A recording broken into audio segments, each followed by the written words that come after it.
There is a quiet moment that happens before almost everything meaningful in your life. Before you send that message. Before you open the blank document. And in that moment, something inside you hesitates. Not because you don't care, but because you care too much. You are waiting to feel ready, confident, certain. But readiness never arrives. Most people think procrastination is laziness, a lack of discipline, a motivation problem. But neuroscience tells a different story. When you stand at the edge of starting something new, your brain doesn't see opportunity. It sees uncertainty. And uncertainty to the nervous system looks a lot like danger. Your brain's primary job is not to help you grow. It is to keep you alive. Anything unfamiliar, a new project, a new identity, a new direction, activates the same threat circuits that once kept humans from walking into the dark. This is why your body responds with hesitation, tightness, distraction, and delay. You are not broken. You are being protected. There is an obvious paradox here, right? The people who seem confident are not starting from certainty. They are starting from tolerance.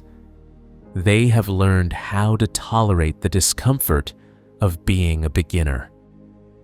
Psychologists call this distress tolerance. You have to be willing to be a fool in order to become a master. And this is where most people get stuck. Because your brain wants one of two things before it will act. Either certainty or escape. And since certainty is unavailable, it chooses escape. You clean the house, you scroll, you plan endlessly. You wait for the right time, but none of those things are preparation. They are avoidance dressed up as responsibility. So what actually helps?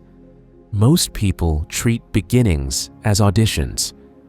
They believe the first step is supposed to prove something, that this is the path, that they are capable, that they won't fail. But psychologically, healthy beginnings serve a different purpose. A beginning is not a commitment. It is data collection.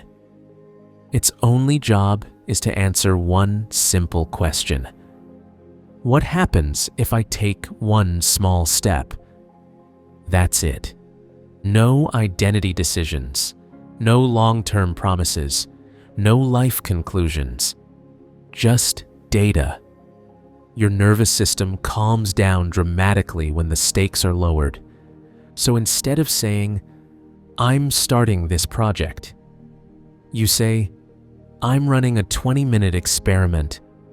Don't try to make it perfect. Try to make it, even if it's bad. This shifts your brain out of threat mode and into exploration mode. Neuroscience shows that insight is often the result of movement, not the prerequisite for it. Courage is not the absence of fear, and it is not confidence. Courage is the willingness to act, even while your nervous system is unsure, and choosing to move anyway. If you take one thing from this, let it be this: you do not need to see the whole path. You only need to take the next tolerable step, not the brave step, not the perfect step. The tolerable one, the one your nervous system doesn't panic about. That is how real change happens. quietly, incrementally, without drama. So if you are standing at the edge of something right now, waiting for certainty to arrive, try to be a fool for once. You're not behind, you're just at the beginning, and that's enough. Thank you for watching.